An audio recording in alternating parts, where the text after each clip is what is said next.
In the hands of a maker, this is a shoe. A very broken and worn out shoe. Welcome back to Switch and Lever.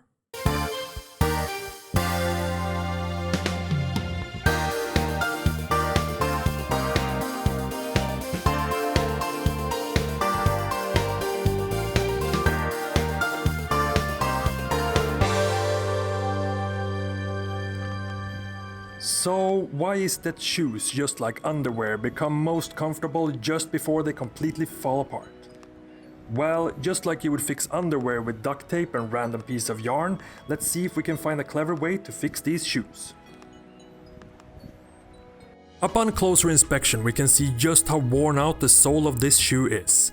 There are lots of small puncture marks, as well as the heel area being almost completely worn out. It's missing one of the air cushions and another one is on its way out. In reality, if I stand in a puddle with these on, they wick up water from below, making them less than ideal, albeit highly comfortable to wear. What we're going to need for this fix is a plastic knife or any sort of tool which we can spread stuff out with.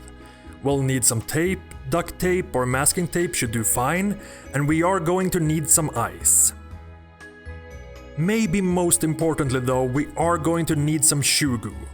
Shoe Goo is this amazing material which can be used to fill holes and even reconstruct part of shoes.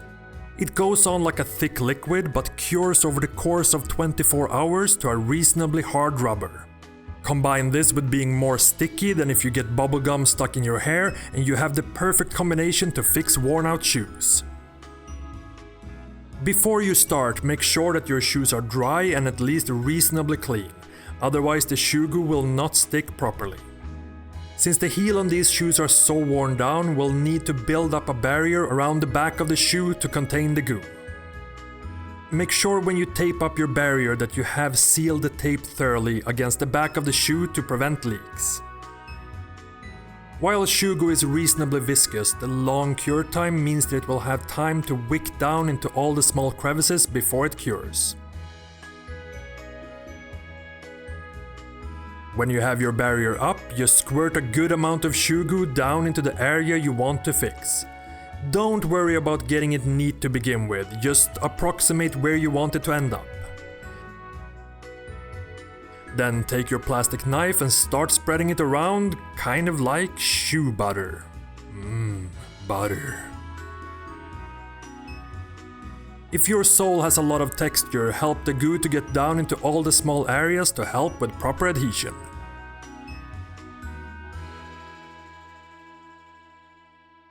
As you can see, this sole is pretty far gone, with plenty of huge cracks and missing pieces, so we are kind of pushing the limits of what we can do with Shoe Goo. But try to get it into all the cracks to seal up the sole and hopefully it will all work out well. If the hole goes through all the way into the shoe, you may need to put down some tape inside the shoe to prevent the goo from dripping down into the shoe cavity as well.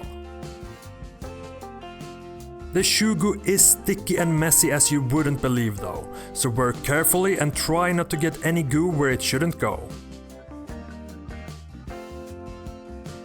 Lay down some newspaper or, like what I've done, work on a melamine laminate surface, as the goo can very easily be removed from that once cured.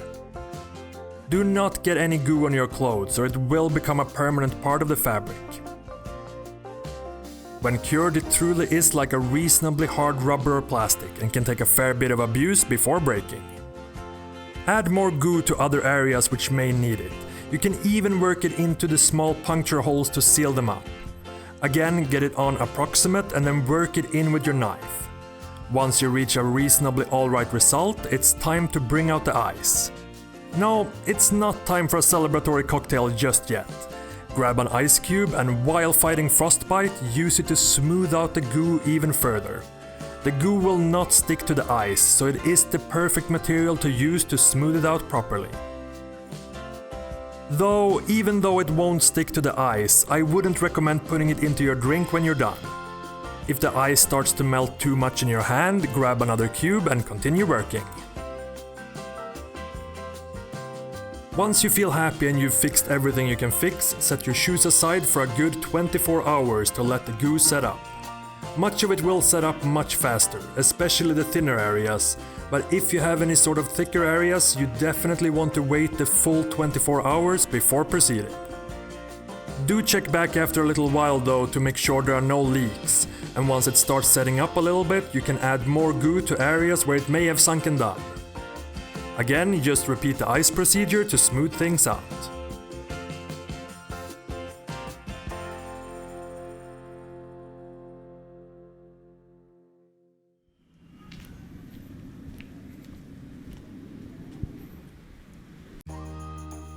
Now that everything is cured, you can remove the tape and witness your masterpiece.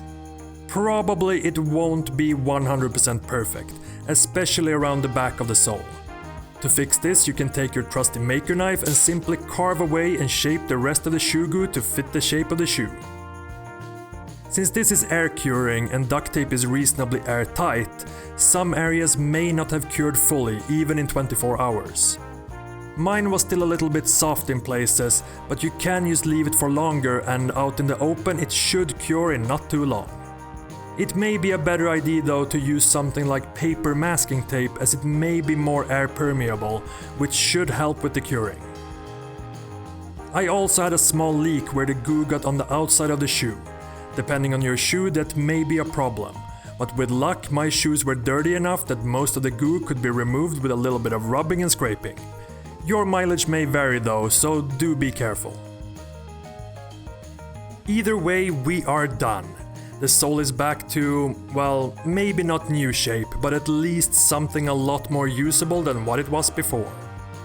While we're at it, why not take the time to fix the smaller cracks and pieces which are starting to break with Shoe Goo as well. Just follow the same procedure as with the sole. Smear some on, fill in and over what you want to repair and smooth it out with some ice. Just remember that the goo cures reasonably hard, so it may not be the best to use in areas which will affect the comfort of the shoe. And while Shoe Goo is mainly aimed for shoes, you can definitely use it for other applications as well, like cracked bicycle saddles, worn out bags and much more. Why not let your imagination run wild? In fact, in a pinch you could probably even use it as a stand-in for the silicone used on circuit boards to secure components in place.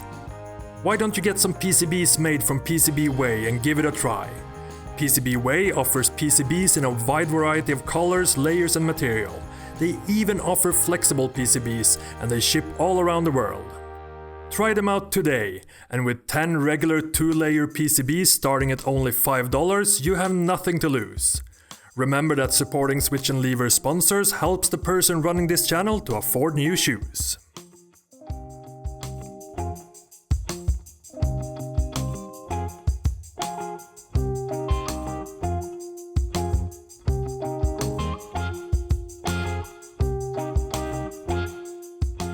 If you have any other great ideas for what to use Shoe Goo for, let me know in the comments. Don't forget to like and subscribe and check out some other videos from Switch and Lever. We also have a merch store with the coolest t-shirts you've ever seen on sale. Until next time!